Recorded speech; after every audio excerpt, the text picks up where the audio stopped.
Merveilleuse créature de Dieu, bonjour. Tout d'abord, nous tenons à exprimer notre gratitude au collège pastoral et au conseil d'anciens de cette belle communauté pour l'opportunité qui nous est donnée de porter ce matin le message divin du haut de cette chair. C'est ici la journée et même l'année 2026 que l'Éternel a faite, qu'elle soit pour nous tous un sujet d'allégresse et de joie.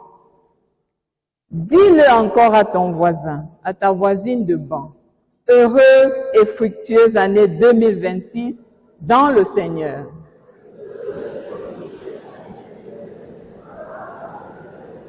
Comment allez-vous? Nous allons bien dans le Seigneur.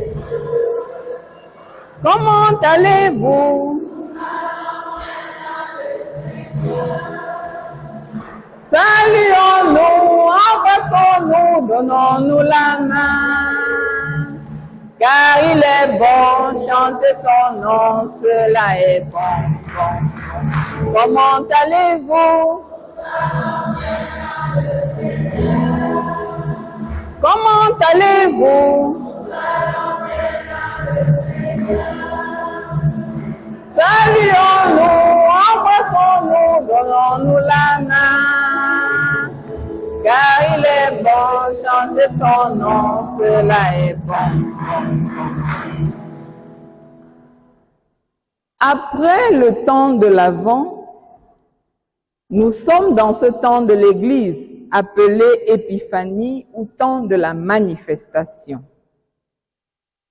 Le Messie est là, il habite désormais parmi nous, il se dévoile, il se manifeste. Dimanche dernier, la parole présentait Jésus, l'agneau de Dieu venu ôter le péché du monde. Dans l'évangile de ce 3e dimanche de l'an de grâce 2026, elle présente le début du ministère public de Jésus en Galilée. Jésus quitte Nazareth, la ville où il a grandi, pour s'installer à Capernaum. Capernaum est le plus grand des villages aux abords du lac de Galilée. C'est un lieu de grandes interactions commerciales et principalement la pêche.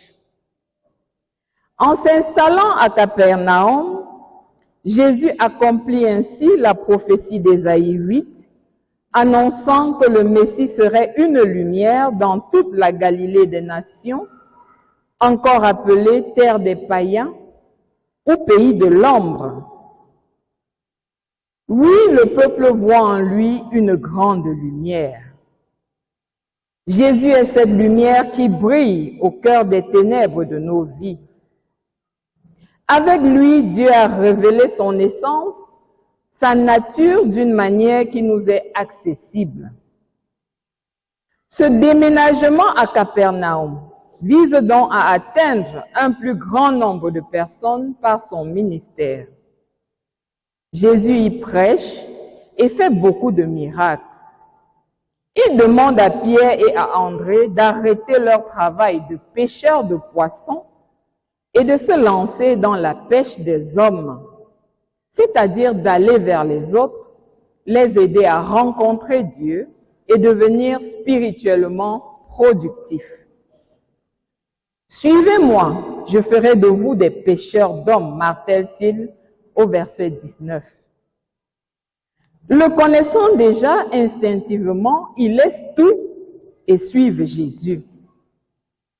Cet appel à servir Christ nous est par ricochet individuellement adressé aujourd'hui. Mon frère, ma sœur, chrétien, chrétienne de Biémassi, comment réponds-tu à cet appel de Jésus? Il rentre en droite ligne du thème de notre Église en 2026, lequel est ainsi libellé. La fécondité missionnaire, un appel à aller en profondeur dans la pêche des disciples. Pendant la méditation des textes du jour, l'Esprit nous a susurré d'intituler ce moment de partage « Suivre Jésus pour féconder et vivre l'unité ». En 2026, suivre Jésus pour féconder et vivre l'unité. Dimanche après dimanche, vous venez à Jésus. Vous venez dans ce beau temple, au pied de la Sainte Croix, comme pour suivre la lumière. La lumière intérieure que nous avons reçue à Noël dernier et qui est ravivée chaque dimanche au culte est un pouvoir, mes bien-aimés. C'est le pouvoir de suivre Jésus, le pouvoir de féconder, le pouvoir de vivre l'unité en communauté. Le pouvoir de suivre Jésus. On est chrétien par expérience personnelle avec le Christ. Chacun de nous ici présent est une si merveilleuse créature de Dieu qui a cru et qui continue de nourrir son âme pour grandir spirituellement et émotionnellement. On est chrétien parce qu'on a fait l'expérience spirituelle de la nouvelle naissance, c'est-à-dire les 4 étapes que sont l'expiation, la justification, la rédemption, la restauration. Oui, je suis revenu à Dieu, ma condamnation est ôtée par Christ et laisse place à la grâce. Dieu m'a racheté par le sacrifice du Christ. Je suis réintégré comme fils, telle l'image du fils prodige de la parabole. J'ai quitté la mauvaise vie, je me suis réconcilié avec Dieu. Je marche désormais dans la lumière, à la suite de Jésus, lumière du monde. J'ai reçu, comme les missionnaires, le grand mandat de Matthieu 28, 19 à 20, d'aller et de faire des disciples du Christ. Il est question de féconder ce que j'ai reçu. Il est question de multiplier. Et c'est le second pouvoir, le pouvoir de féconder. Féconder, c'est faire d'autres disciples comme moi. Ce pouvoir reçu lors du baptême et de la nativité, commémoré chaque année, nous place au cœur de l'identité et de la mission essentielle du chrétien. S'identifier et suivre Jésus jusqu'au bout, avec zèle. Laisser sa parole transformer notre vie et devenir des témoins crédibles du règne de Dieu dans ce monde. Si nous lisons nos Bibles, méditons la parole, écoutons les enseignements et prédications semaine après semaine, c'est dire que nous connaissons déjà assez la parole et pouvons proclamer la bonne nouvelle en Jésus-Christ. Pour féconder, il faut annoncer, il faut proclamer la parole et en témoigner par sa vie. Faire que l'Évangile régisse la vie dans notre environnement. Ceux qui sont des disciples de Jésus ne peuvent le représenter valablement et féconder d'autres disciples dans le monde que par la grâce et la beauté de leur caractère. Votre esprit, vos paroles, votre influence font impression sur l'esprit des autres. Nous sommes transformés pour annoncer la vie, pour féconder. Chaque âme qui se réclame de Jésus devra le manifester par un caractère droit, par sa consécration à Dieu, par sa constance. La bonne nouvelle ainsi annoncée doit produire des effets, faire des disciples du Christ. Oui, chacun de nous a la responsabilité de faire que de nouvelles personnes entendent parler de Jésus, que le nombre des catéchumènes augmente, que les refroidis reviennent à l'Église, etc. Allez, selon l'ordre missionnaire, ramenez-les ici, dans notre cadre de rassemblement, pour continuer leur édification. Et ils pourront faire de même quand ils auront la même maturité spirituelle que vous, bien-aimés.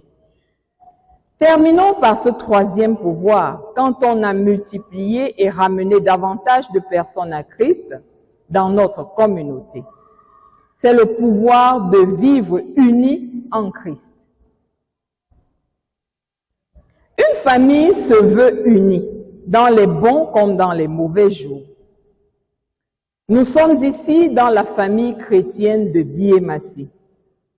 En ce dimanche où nous entrons dans la semaine pour l'unité des chrétiens, il est plus important de nous inviter, quand nous sommes en communauté, à nous souvenir que c'est Jésus-Christ qui nous rassemble en une famille de frères et de sœurs, qu'il y a un seul corps et un seul esprit, que nous sommes ensemble pour prier et cheminer dans l'unité voulue par Dieu.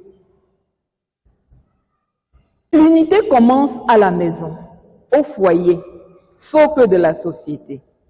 Elle s'étend en communauté, la communauté de foi qui impacte la société entière. Notre façon de marcher ensemble parle mieux de Dieu que les grands discours. Réjouissez-vous avec ceux qui se réjouissent, pleurez avec ceux qui pleurent, dit Romains 12, 15. Le pauvre est riche de quelque chose et le riche est pauvre de quelque chose. Implémentez le modèle de générosité et de solidarité de l'Église primitive. Tous ceux qui croyaient étaient ensemble et ils avaient tout en commun. Oui, ils avaient tout en commun. Ils vendaient leurs propriétés et leurs biens et ils en partageaient le produit entre tous selon les besoins de chacun. Dans l'épître aux Corinthiens dont lecture a été faite, Paul lance un appel à l'unité dans l'Église. L'Église de Corinthe était divisée avec beaucoup de partis pris. Chacun dans cette communauté aimait s'identifier à tel ou tel pasteur, qui pour Paul, qui pour Apollos, qui pour Cépha. On l'observe encore de nos jours. Des chrétiens qui préfèrent tel pasteur à tel autre, fomentent même des coups bas pour faire partir tel et ne garder que tel autre pasteur. Certains disent même, si c'est tel qui prêche aujourd'hui là, je ne viens pas à l'église. Bien-aimé, est-ce le message qui compte ou c'est la tête du messager qui compte? Pour qui sommes-nous ici? Certes, un bon témoignage est aussi évangélisation, mais retenons que l'unique personne à préférer, c'est le Christ. C'est lui que l'Évangile prêche. Nous devons rester focus sur l'Évangile et non sur les hommes. Et notre prière est de diminuer chaque jour afin qu'il croisse en nous. Aussi, quand le mois de juillet arriverait, nous serions toujours disposés au changement avec de nouvelles personnes qui apporteront de leur appel pour bâtir davantage notre édification chrétienne. Chaque chrétien est appelé à s'identifier à Jésus-Christ seul. Les pasteurs comme Paul, Dr Pascal, mes camarades Isaac et Hervé, ne sont que des instruments entre ses puissantes mains. Nous faisons tout pour la gloire de Jésus et non pour notre propre gloire. Dans ce temps de la manifestation, la parole nous rappelle que toute la création attend avec ardeur la manifestation des enfants de Dieu. Jésus veut faire de toi pécheur d'hommes. Oui, bien-aimé, Jésus veut faire de toi pécheur d'hommes. Alors voici quelques résolutions à prendre pour féconder, multiplier, aller en profondeur en cette année 2026 dans la pêche des disciples. Chaque don et talent reçu du Christ est à fructifier, en espérant que chaque dimanche, quand vous venez au culte, vous emportez avec vous votre Bible, votre cantique et de quoi prendre des notes au besoin. Nous allons noter 3 résolutions. La première, en 2026, Je reprends conscience que baptisé, je suis disciple, témoin et ambassadeur de Jésus-Christ dans ce monde en perte de repère. Puisque j'ai reçu Jésus qui est la lumière, je suis désormais éclairé. Mais alors, éclairé pour être éclaireur. Je reçois effectivement cet appel à moi réitéré aujourd'hui dans ma condition, même si je me trouve indigne. Jésus vient pour que les pécheurs changent. Je travaille alors pour que ma vie et ma conduite changent, qu'elles changent davantage positivement à la lumière des valeurs du Christ. Artisan de paix et de réconciliation, sel de la terre et lumière du monde, ainsi appelle-t-on tout chrétien. Alors, bien-aimés, manifestons-le. La seconde résolution, en 2026, je suis éclairé pour éclairer. Je suis Jésus pour évangéliser à mon tour et porter du fruit.